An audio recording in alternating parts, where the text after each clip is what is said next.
eu vou aproveitar que nós estamos na semana, né? Ontem nós comemoramos os 503 anos da Reforma, e dado que nós tivemos uma explosão no mundo evangélico, digamos assim, por conta de uma pregação do Ed Renekiewicz, eu vou tentar colocar aqui alguns pontos que vão nos fazer recordar e sustentar alguns pilares da nossa fé cristã, que sem eles nós não temos mais sentido de nos reunirmos em nome de Cristo, tá? Então, eu vou transmitir para vocês falas literais do Ed René e vou tentar explicar a gravidade disso. Lembre-se, eu não estou aqui querendo fazer uma coisa rasa, no sentido, eu não estou querendo simplesmente rebater o que o Ed René está falando, eu estou querendo dizer os princípios por trás do que ele falou, que ele rompeu. Então não é simplesmente o que ele falou, mas é o que ele rompeu para então tornar isso público, tá? Então, basicamente, o Ed René usou a carta de Paulo a Filemon, e ele disse que ali Paulo legitima a escravidão. Deixando claro, eu estou aqui batendo no teólogo Ed René, eu não estou aqui batendo na pessoa Ed René. Eu imagino, pelo que eu conheço dele, eu imagino que essas loucuras que ele falou foi a partir de um coração sincero, vendo a angústia humana. Eu não acho que ele seja um pilantra. Eu não acho que ele seja um pilantra. Então, eu acho que foi a partir da angústia humana que ele estava vendo, que ele estava presenciando, vivenciando, que ele falou o que falou. Eu não acho que ele seja um pilantra, tá? Que fique bem claro. Então, o que eu vou rebater são coisas que o Ed René falou do ponto de vista teológico e não do ponto de vista pessoal, tá? Que fique bem claro aqui. Então, ele diz que a partir da carta de Filemon, ou na carta de Filemon, Paulo estaria legitimando a escravidão. Bom, alguns pontos importantes. O primeiro, nós já tratamos nessa igreja sobre a questão da escravidão no tempo de Paulo. A escravidão no tempo de Paulo não tem nada, absolutamente nada a ver com a escravidão brasileira, com aquilo que nós vivenciamos aqui. A escravidão brasileira era a partir de etnias. Se você era negro, africano, você vinha para o Brasil como escravo. Nada a ver com o tempo bíblico. Absolutamente nada a ver com o tempo bíblico. Lucas, um dos evangelistas, era escravo, médico, formado e escravo. Não tinha nada a ver com o que a gente vivenciou aqui. É importante pontualizar isso, porque da forma que ele falou, parece que está tudo bem. Sabe, que a Bíblia está dizendo, não, está tudo bem você escravizar o outro. Não está bem, absolutamente não está bem, absolutamente não era isso que acontecia, absolutamente isso não era um encorajamento a partir das Escrituras. Isso é um absurdo. O que a Bíblia fala de escravidão, ou a possibilidade de escravidão que vem do Velho Testamento, é a partir de dívidas. Ou seja, eu contraí uma dívida com o Tiago, não tinha a mínima condição mais de pagar, porque as situações se complicaram. O Tiago, logicamente, que me emprestou, que me salvou no momento de angústia, ele precisa receber isso. É justo que seja assim. E então, eu me vendo como escravo ao Tiago, e se nós dois éramos judeus, eu poderia ficar 6 anos como escravo do Tiago, e no 7º ano eu seria liberto para pagar a dívida. Se em 2 anos essa dívida tivesse paga, eu estava livre. Não tinha a ver com escravidão no sentido que a gente vivenciou no Brasil. Primeiro ponto, importantíssimo isso, tá? Para além disso, na lei mosaica, a ideia de que eu poderia me vender então como escravo para o Tiago, mas um parente meu próximo, tendo recursos financeiros, ele era chamado à responsabilidade de me comprar do Tiago, porque era possível que o Tiago me tratasse com raiva, porque ele queria receber recursos e não a mim como escravo. E portanto é possível que o Tiago, revoltado por não ter recebido os recursos, viesse a me tratar mal, o que era errado, diga-se de passagem. Todavia, como um parente meu tinha dinheiro, ele poderia ir lá e me comprar, e o Tiago não poderia recusar a compra. Não poderia recusar. E esse parente então me resgatava. Era aquilo que chamava na lei mosaica de parente remidor, que era uma figura do Cristo. Nós nos vendemos como escravo ao pecado. Cristo, vendo a nossa condição de angústia, de miséria, ele veio, se fez um como nós, se tornou homem, encarnou e pagou o preço da nossa redenção, do nosso resgate, nos libertando de um senhor mau chamado pecado. É a imagem de Cristo.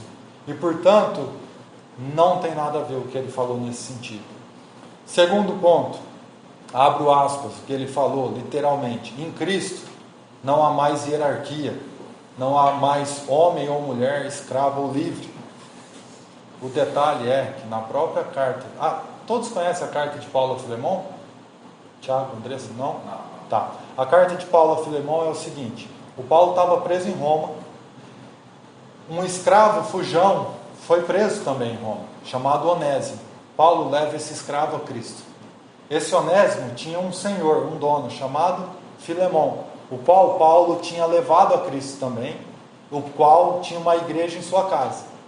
Paulo então escreve a Filemão, dizendo: eu estou te mandando de volta Onésimo, ele é seu, mas eu estou te pedindo que, se ele te causou algum dano, que ele deve ter roubado, enfim, furtado alguma coisa, coloque na minha conta. Não o trate como um escravo fujão, mas trate como um irmão na fé. Ele me é muito útil, Filemão. Portanto, eu poderia exigir que assim você o fizesse, porque você, Filemão, deve a sua vida a mim. Eu te levei a Cristo. Todavia, em amor, Filemão, eu te peço que o recebas como receberias a mim, como um irmão querido na fé. E se assim, e se for possível, mais do que isso, lhe peço que me envie novamente, porque é muito útil na propagação do Evangelho. E portanto, essa foi a carta que Paulo enviou a Filemão. Essa não é a minha, é a sua história. Não é a história de Jesus dizendo: olha, pai, eu estou te apresentando aqui esse escravo fujão, ele se vendeu ao pecado. Mas, pai, eu paguei o preço, coloque sobre mim o preço. Eu pago, eu assumo a responsabilidade, eu assumo o ônus. E Cristo fez isso na cruz. E agora Ele tem o direito de nos apresentar a Deus livres como algo de valor, como algo que não pode ser golpeado, sofrer juízo, mas como algo que é de valor, que deve ser amado. E é isso que Deus faz com nós. Bom, essa é a história de Paulo enviando a carta a Filemão. Então, o Ed René vai dizer: em Cristo não há mais hierarquia, não há mais homem ou mulher, escravo ou livre. Mentira. Em Cristo há isso sim. Em Cristo não há isso para a salvação. E a gente vai tratar disso não no próximo domingo, no outro. Mas em Cristo há homem ou mulher, há escravo ou livre, há grego ou judeu. Não há para a salvação. Tá? Esse é o tema dessa frase, está dentro do tema da carta aos Gálatas, que é salvação. Mas isso a gente vai tratar em um futuro próximo. O que eu vou dizer para você a partir do que ele falou era: estranho que alguém me diga que não há mais hierarquia em Cristo, sendo que o Paulo envia uma carta a Filemão, essa carta que ele estava usando, envia a carta a Filemão para dizer: Filemão, eu poderia exigir, eu teria esse direito, eu teria essa autoridade, mas não vou usar disso, porque confio no Senhor que você vai entender os meus argumentos. Se Paulo poderia usar a autoridade que lhe cabia, que ele era um apóstolo, a autoridade que lhe cabia, que era pai na fé de Filemão, a pergunta é: não tem hierarquia? Não tem mesmo? Sério que você está falando isso? É óbvio que tem.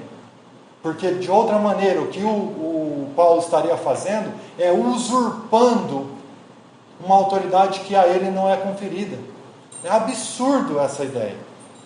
E aí ele acrescenta: quando o amor entra em uma relação, acaba o lugar para a hierarquia. Não acaba. Não acaba. O homem continua tendo o seu lugar, o seu papel na sociedade, a mulher continua tendo o seu lugar, o seu papel na casa e na sociedade, e a hierarquia não acabou.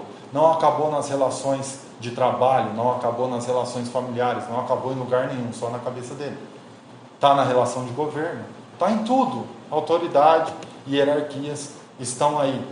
Lógico que o ponto é, o homem continua sendo cabeça da mulher, mas ele não é um déspota, ele não é alguém que pisa na sua mulher, porque o homem tem a responsabilidade de amar a sua esposa como Cristo amou a igreja. Então é uma autoridade, há uma hierarquia, mas ela não é de opressão, ela é em amor. Foi isso que mudou. Foi isso que mudou a partir do Evangelho. Não é que rompeu-se a ideia de hierarquia. Bom,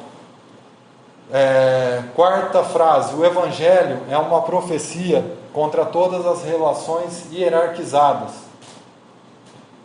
porque propõe, anuncia, proclama e encoraja as relações igualitárias em Cristo Jesus, porque todos temos o mesmo Pai, todos temos o mesmo Espírito, e em Cristo Jesus somos irmãos e irmãs. Bom, importante, em Cristo Jesus, sim, somos todos irmãos e irmãs. Ora, mas em Cristo Jesus, embora sejamos todos irmãos e irmãs, eu não mando no seu filho, eu só mando no meu. Eu só exerço o meu papel de pai com o meu filho, com o seu, é você que tem que se ajeitar, meu amigo. Eu não assumo essa posição. Somos iguais? Em Cristo, sim, somos iguais. Mas há hierarquia, você é pai do seu filho e eu sou do meu, cada um cuida do seu. Cada um cuida do seu. Eu posso te aconselhar quanto ao cuidado com o seu filho. Eu posso ver erros que você está cometendo e dizer, pô, irmão, se liga nisso aqui, tal. Eu posso te dar conselhos, mas eu não posso ser o pai do seu filho. Quem tem responsabilidade sobre ele é você. E quem prestará conta sobre isso é você, não sou eu. Então tem hierarquias, tem diferenças de posições na Igreja de Cristo, entre os cristãos, obviamente. Quinto ponto: por causa de 2 ou 3 textos bíblicos que não foram atualizados, e aqui esse atualizado foi muito criticado, mas eu entendi o que ele queria dizer com isso. Ele está falando a sua aplicação precisa ser melhor entendida.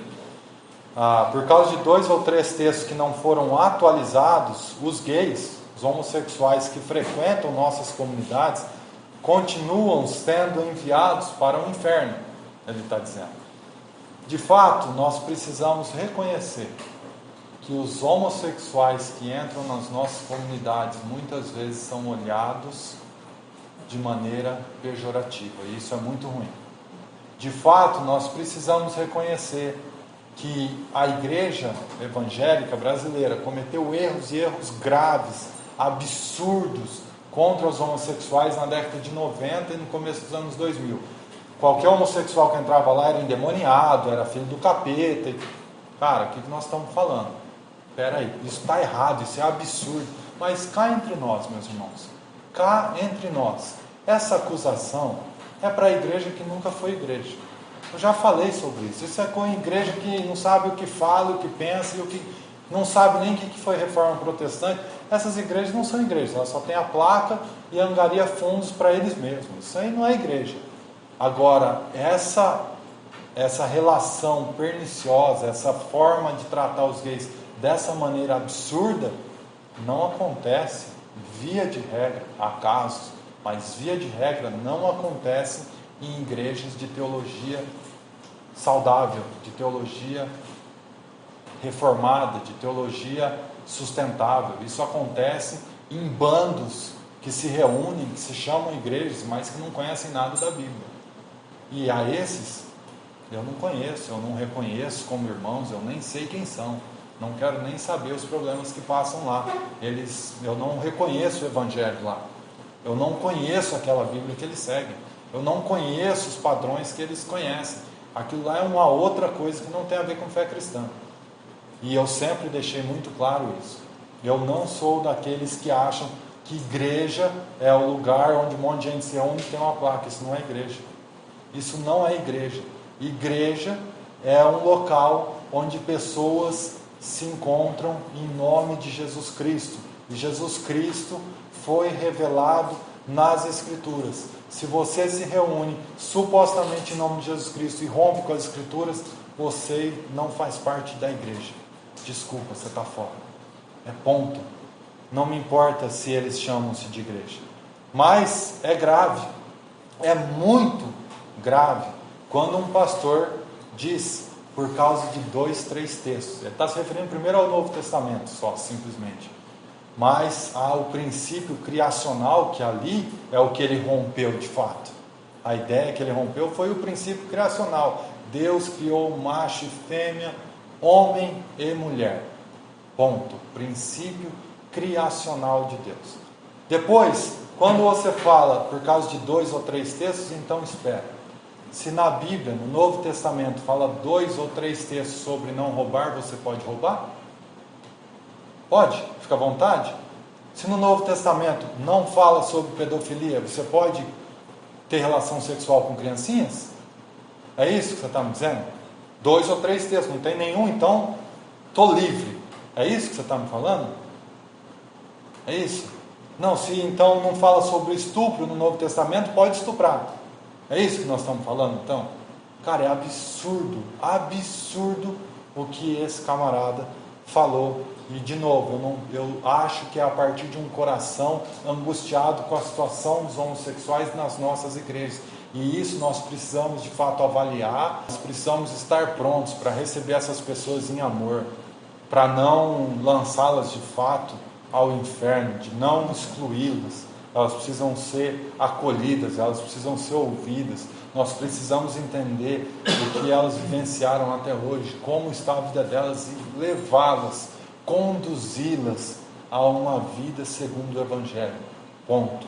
Tá? Então, não precisa de 10 textos, não precisa de 3 textos, não precisa de nada disso. Precisa sustentar os princípios básicos da fé cristã.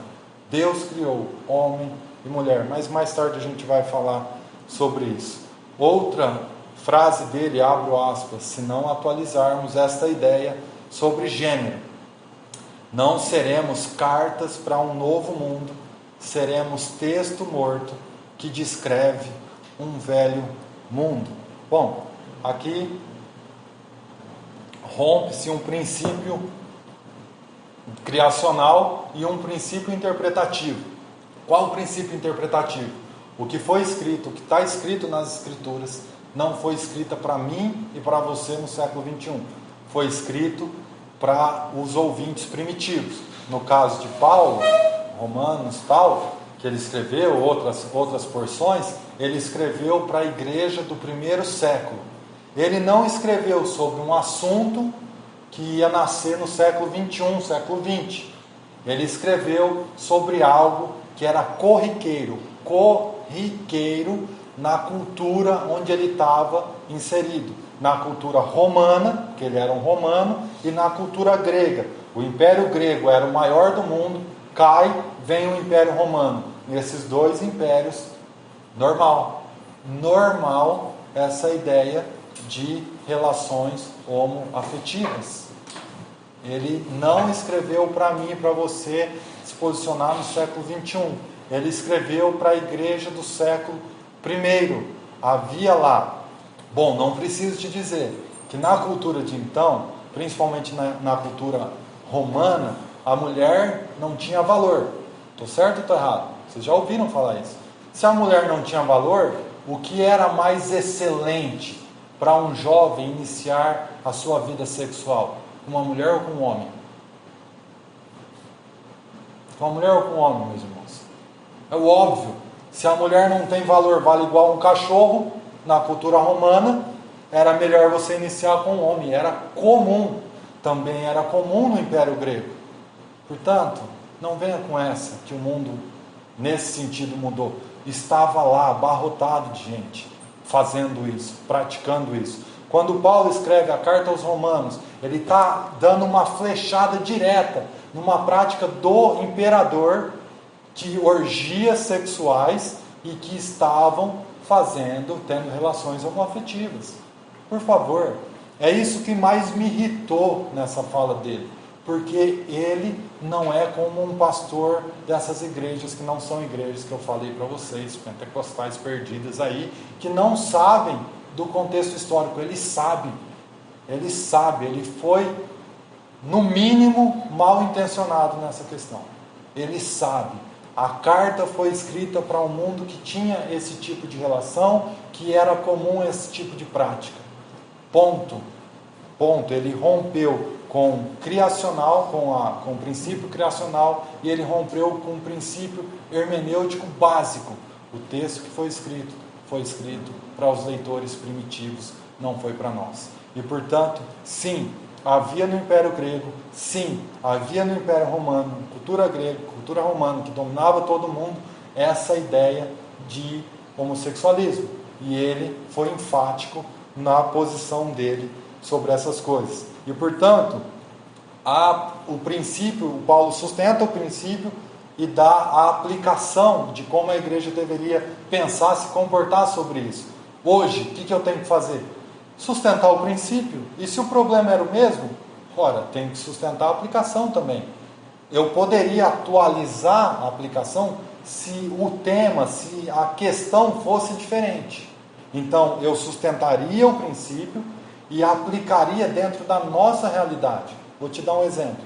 A Bíblia não fala sobre pedofilia. Não toca. Não era um problema da época do Paulo. Isso quer dizer que pode ter relação sexual com crianças? Que a gente aprova isso? Óbvio que não. Por quê? Porque criança, na Bíblia, deve ser cuidado pelos pais. Tem inúmeras passagens de como os pais devem cuidar, educar seus filhos. Tem inúmeras passagens do valor de uma criança. O Cristo chega numa sociedade do primeiro século que a criança não era lá o maior bem que poderia se ter, embora o judaísmo tentou colocar isso como verdade, né? No judaísmo, a criança, no Salmo, você vai ver que a criança é herança do Senhor, o filho é herança do Senhor, é bênção de Deus, enfim, a criança é exaltada. No Império Romano, na cultura romana, não era bem assim. Todavia, nós temos ali princípios sobre o cuidado, sobre criança ser criança. E, portanto, por conta desse princípio, nós não podemos admitir a pedofilia. Você entende? Nós não rompemos princípio. Nós aplicamos, segundo a realidade que nos está posta, a partir dos princípios que estão revelados. E ele não fez isso, infelizmente. Sétima coisa, não é possível tratar a Bíblia, abrindo aspas, né? Frase dele. Não é possível tratar a Bíblia, isso que é a máquina? Não é possível tratar a Bíblia como um texto que revela verdades absolutas, porque não somos seguidores de um livro, somos seguidores de Jesus Cristo. O que eu vou dizer? Falou o pastor que sabe sobre Jesus a partir dos letreiros de caminhões, né, na rodovia. Ele aprendeu sobre Jesus lá nos caminhões, né, aquele caminhãozinho viajando. Foi lá que ele soube de Jesus? Não. Tudo o que nós sabemos sobre Cristo, todos os ensinamentos estão na Bíblia. Na Bíblia. No século XVIII, os teólogos liberais tentaram fazer uma construção de um outro Jesus, pegando informações extrabíblicas, né, históricas, não conseguiram, faliram, porque não havia material suficiente, muito menos não havia informações fidedignas. Alguns chamavam Jesus, ou alguns desses livros históricos chamavam Jesus de Crespo.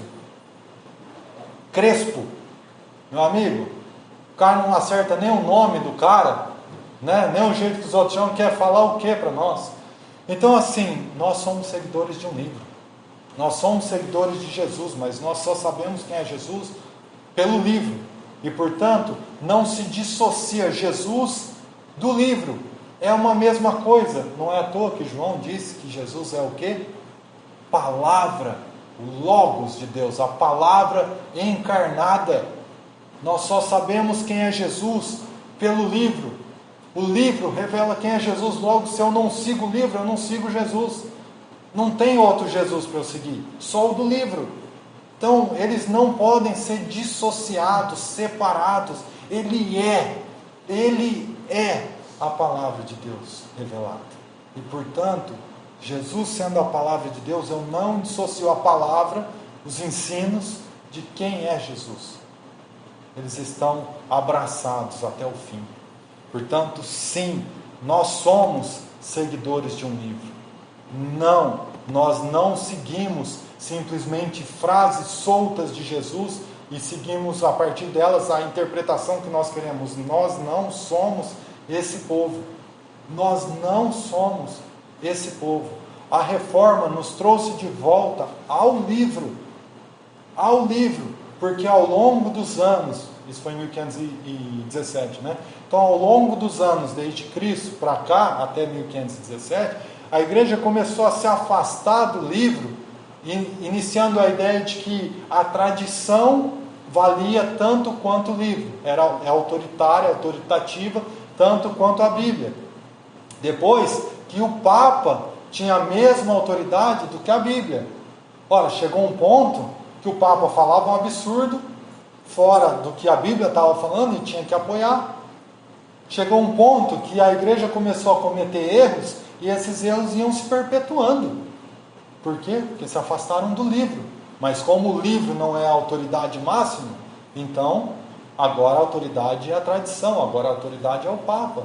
E começou-se a viver absurdos na fé. Começou-se a cobrar para as pessoas ir para o céu. Enfim, o estopim da reforma foi um voltar-se às Escrituras como a autoridade primeira e única da nossa fé. E, portanto, nós não podemos admitir a possibilidade de abandonarmos um livro. Nós somos seguidores de Jesus que está atrelado a seguir um livro, o único livro, ou compêndio de livros, né? Já que a Bíblia não é um único livro, que revela quem Ele é. Certo? Agora nós vamos para algumas soluções. Como eu disse, eu acho que era de um coração sincero que saiu essas palavras do Ed René. A partir da angústia humana, a partir do preconceito que muitos homossexuais vivem. Embora isso não deva acontecer na igreja dele, porque tem muitos lá. E que bom que tem muitos. Que bom que tem muitos. Desde que eles estivessem sendo ministrados corretamente, seria muito bom, né?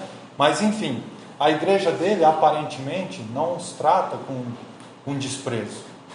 Não sei por que ele ensinou isso, mas enfim. Propondo soluções então para a questão da homossexualidade. A primeira coisa é que nós precisamos reiterar com todas as letras que os homossexuais, bem como qualquer outro ser humano, têm um valor intrínseco, princípio criacional.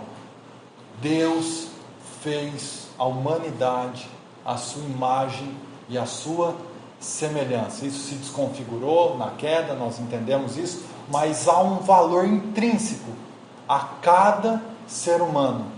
Não importa as práticas dele, ele tem um valor intrínseco. Ele precisa ser respeitado.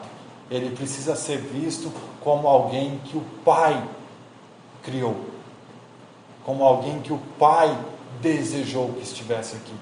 E, portanto, nós precisamos acolhê-los, ouvir as suas demandas, ouvir as suas angústias, lutar contra a violência que esses grupos, que esse grupo específico que a gente está tratando, os homossexuais, sofrem na rua. Nós precisamos tomar medidas, se possível, contra isso, declarar injustiça contra isso. Todavia, com tempero, sabendo que não é, absolutamente não é, e aqui é o ponto que eu me distancio demais dos pastores progressistas. Não são um grupo remido os homossexuais, os negros, os índios ou qualquer outro grupo, os brancos, os africanos, os América do Sul, não são um grupo remido. Se você der poder aos negros, eles vão causar injustiça. Se você der poder aos brancos, eles vão causar injustiça. Se você der poder aos homossexuais, eles vão causar injustiça. Porque isso faz parte da nossa natureza caída. Eles não são um grupo remido. Há remidos dentre aqueles que se sentem homossexuais. Há remidos dentre aqueles que são negros. Há remidos dentre os brancos, acredite, até lá há remidos. Há remidos dentre os índios, mas não é um grupo remido. Não é um grupo que chegou à justiça plena e agora eles praticam só o bem. Não tem isso, meus irmãos. Não tem isso. Nós não podemos cair nesse erro. A segunda coisa, então, a primeira, que eles têm que ser tratados com dignidade, serem acolhidos, e que nós precisamos lutar junto com eles quando eles declaram que estão sofrendo violência por conta da sua opção sexual ou por conta da sua condição trejeitos, ou o que quer que seja, não importa, tá? Segunda coisa, nós avisamos, alertamos que essa ideia da ideologia de gênero estava sendo metralhada para as nossas crianças, nas escolas e em todo o mundo. Em todo o mundo. Nasceu na Inglaterra, Canadá, foram os dois que abraçaram mais, e isso se espalhou por todo o mundo. ONU abraçando, toda essa porcaria, esses grupos aí. E o que aconteceu? Hoje nós temos crianças com 6 anos, com 8 anos, dizendo: eu não sei o que eu sou. Não sabe se é homem, se é mulher. Ele não sabe. Aí aparece ainda, é divulgada a ideia de que os pais modernos, quando tem um filho de 8 anos que é menino, biologicamente diz que é menino, o pai deve deixar. É bonito deixar que o menino de 8 anos se vista como menina. O problema está no espelho, não está na cabeça da criança. Nós avisamos que esse tipo de ensino, que esse tipo de inundação que é feita na escola, essa metralhadora ambulante na cabeça deles, ia dar problema para a sociedade. Está aí, eles não estão se suicidando aos montes à toa, está aí, nós estamos colhendo o fruto. Agora você vai virar para nós, igreja, que sustentamos que isso ia dar merda, e agora você vai virar para nós e dizer: agora vocês têm que aceitar do jeito que... Não, vocês têm que se arrepender, confessar as culpas, confessar que vocês negaram a biologia, o que é óbvio, e se arrependerem. Nós precisamos expurgar, varrer essa ideia das nossas escolas. É urgente isso, é urgente. Então, assim, nós vamos colher junto com todos os frutos amargos, mas nós precisamos reiterar que essa ideia é maldosa, causa problemas para as nossas crianças, não expressa misericórdia e amor pelas crianças, expressa um conceito de pluralidade que não está corroborado com o ensino criacional das Escrituras. Ponto. Se querem se arrepender, que se arrependam. Se não querem, não nos encham a paciência. Sofram as consequências disso. É uma pena. As nossas crianças vão sofrer. Estão sofrendo. Os nossos adolescentes já estão colhendo esses frutos. E é triste vê-los nessa condição. Uma condição que o adolescente já tem por natureza, né? Não tentar se juntar a grupos, né? Baixa autoestima, coisas assim, ainda causam uma confusão na cabeça dele a ponto dele querer ceifar a própria vida. Terceira coisa, nós precisamos cobrar uma avaliação sobre os efeitos dos hormônios que estão introduzidos nos nossos alimentos, nas nossas carnes. Hormônios femininos aos montes. As crianças estão ingerindo isso, elas não ingeriam há 20, 30, 40 anos atrás. A alimentação dela era do bairro, era da vila ali, era muito mais orgânica, digamos assim. Hoje eles estão comendo um monte de porcaria e nós não sabemos no que isso vai dar. como a indústria é grande, né, abastece o mundo inteiro, quem vai confiar em um estudo sobre isso? Precisa ser alguém, uma instituição muito, mas muito atrelada aos valores, muito atrelada às virtudes, para dizer, cara, vocês estão me oferecendo uma pancada de dinheiro para dizer que isso não é um problema, mas eu vou fazer a pesquisa, eu vou fazer a avaliação correta. Eu não quero saber do seu dinheiro. É muito difícil e é muito triste que a gente não vá conseguir facilmente fazer isso. Por quê? Porque o que vale não é as crianças. O que vale é o dinheiro. O que vale é a minha vontade.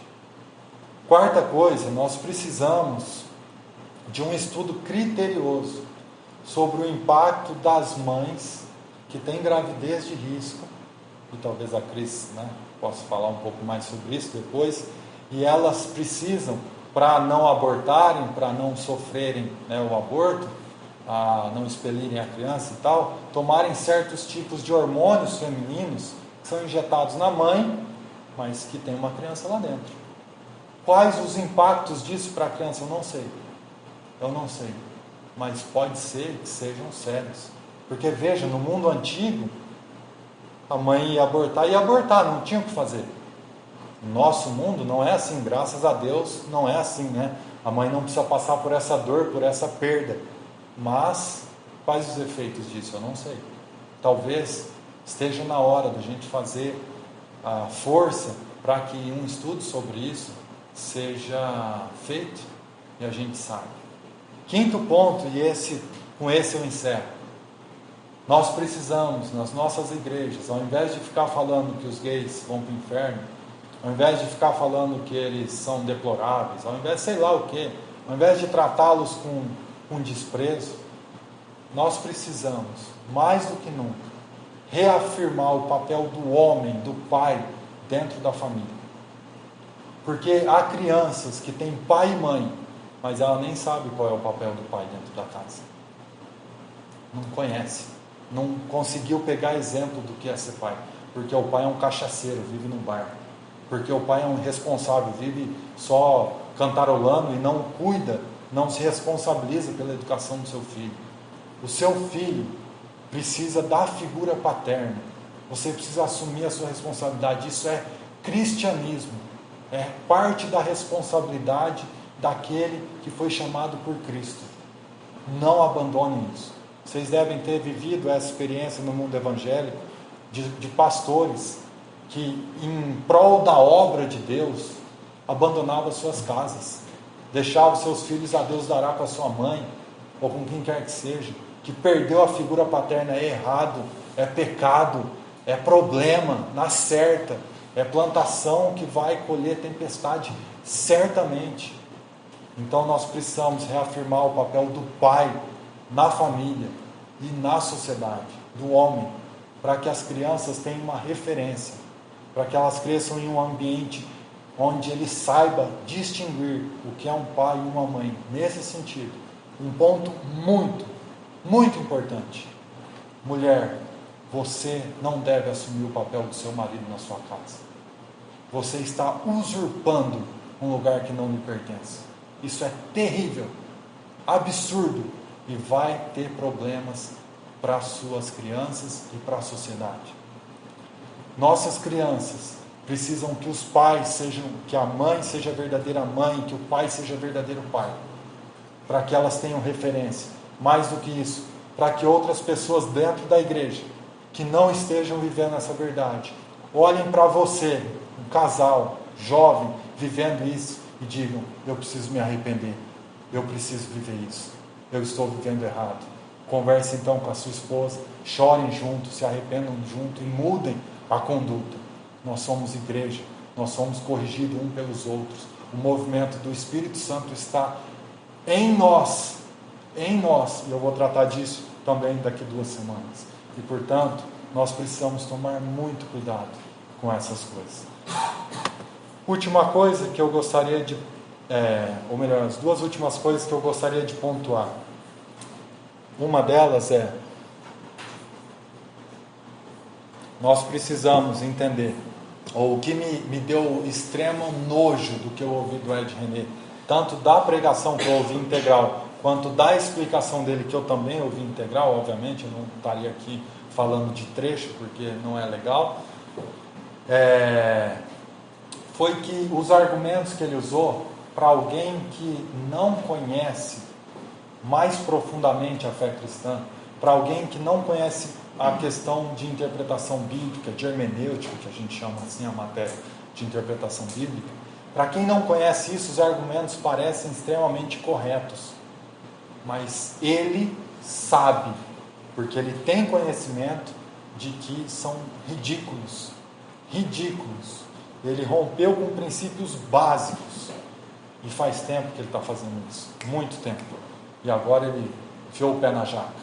Portanto, nós precisamos entender e proclamar esses pontos. Nós precisamos reafirmar, porque talvez você não tenha ouvido essa pregação, mas eu tenho certeza que se você tem 5 amigos que frequentam a igreja, seja ela qual for, um deles pelo menos ouviu isso e está propagando.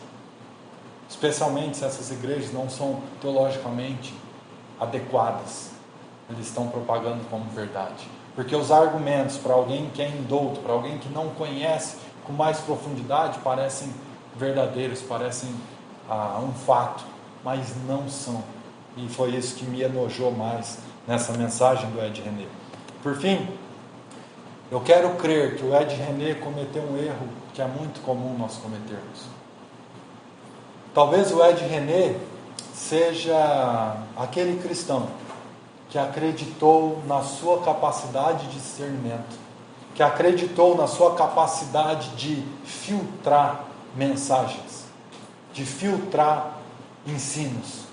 Talvez ele seja daqueles que aplicam, como muitos cristãos, o texto de 1 Tessalonicenses 5, versículo 20 e 21, que vai dizer assim: não tratem com desprezo as profecias, mas ponham à prova todas as coisas e fiquem com o que é bom.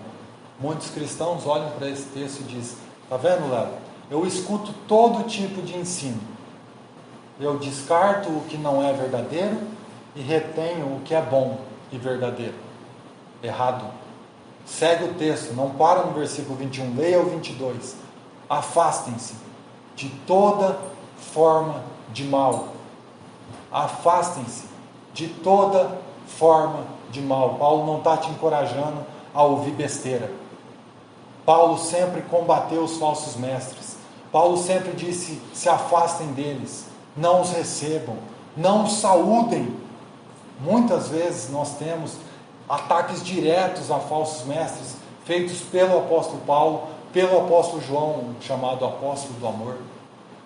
O que nós estamos fazendo? Nós estamos olhando com um romantismo para as Escrituras. Meus irmãos, nós estamos em uma guerra. Meus irmãos, os ataques estão vindo cada vez mais perto de nós. Nós não podemos pensar que está tudo bem. Você, como um cristão que não tem lido a Bíblia para conhecer a verdade, não tem feito isso na sua casa de maneira diligente, de maneira a se debruçar de fato em conhecer o seu Senhor, aquele que te criou e aquele que te resgatou por meio da cruz, eu quero te dizer que você é como um tolo, surdo, andando pela praça, com tanques de guerra ao seu redor, as bombas estão estourando por todo canto, e você, porque é surdo e talvez cego, não esteja percebendo, mas a guerra vai te matar, vai ceifar a sua vida. Você precisa assumir posição de cristão, que é conhecer o seu Criador, e você o conhece por meio das Escrituras. Portanto, não apliquem errado o texto de 1 Tessalonicenses, versículo 20 e 21. Deus não está te chamando para ouvir falsos mestres e reter o que é bom deles. Você não é chamado a isso, você não tem essa capacidade. Se eu pudesse usar uma analogia para isso, eu usaria a de José. Lembra José na casa de Potifar? A mulher de Potifar queria ter relação sexual com ele. O agarrou e ele simplesmente correu. Ele não falou: não, eu sou crente, eu não posso, Eu não sou desses, quem você pensa que eu sou? Não, meu amigo, porque você vai começar falando assim, daqui a pouco você está na cama com ela. Não é esse o chamado. É corre, fuja, fiote. Na tua natureza habita um mal, mas um mal, por causa da queda. Tem uma semente miserável que vai te levar para a cama com essa mulher, que vai te levar para a cama com esse falso profeta. Não é à toa que Deus muitas vezes se referiu a abraçar falsos ensinos como adultério. Portanto, fuja, anule esses falsos mestres. Versículo Tito, então, para a gente encerrar. Paulo, escrevendo a um jovem pastor, vai dizer o seguinte: deixa eu abrir aqui. Quanto àquele que provoca divisões,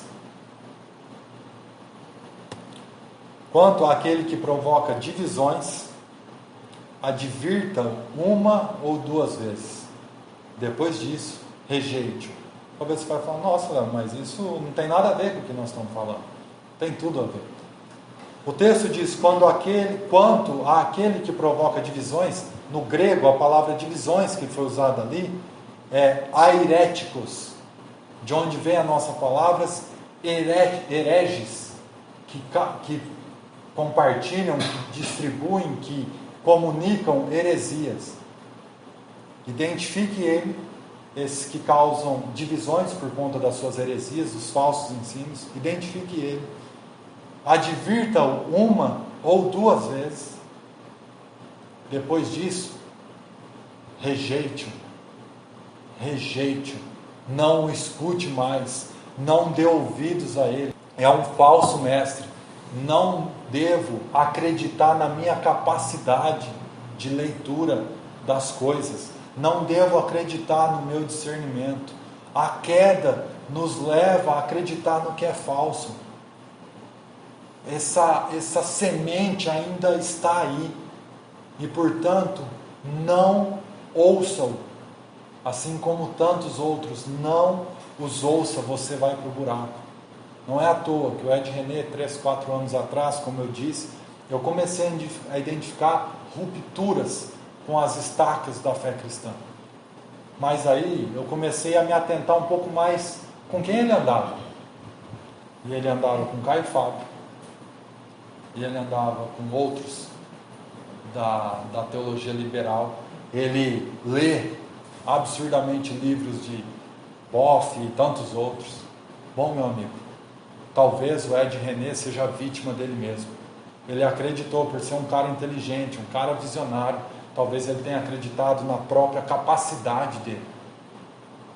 Em outras palavras, ele cometeu o pecado de idolatria. Ele acreditou que ele era capaz de discernir as coisas. Ele acreditou em si mesmo. Não colocou a confiança em Deus, aquele que nos conhece perfeitamente, que nos deu indicações, direções para seguir, nos exortou a fazer tal e tal coisa. Ele confiou mais em si mesmo, e o tombo veio só agora. Estejam atentos, meus irmãos. Não pensem que não estamos em uma guerra. Nós estamos. Os bombardeios estão cada vez mais próximos de nós. Se você não se atentar, se você não se debruçar para conhecer o teu Senhor, o teu Criador, o teu Resgatador, o teu Salvador, você vai ser ceifado. Você será ceifado. Portanto, esse é o meu encorajamento hoje.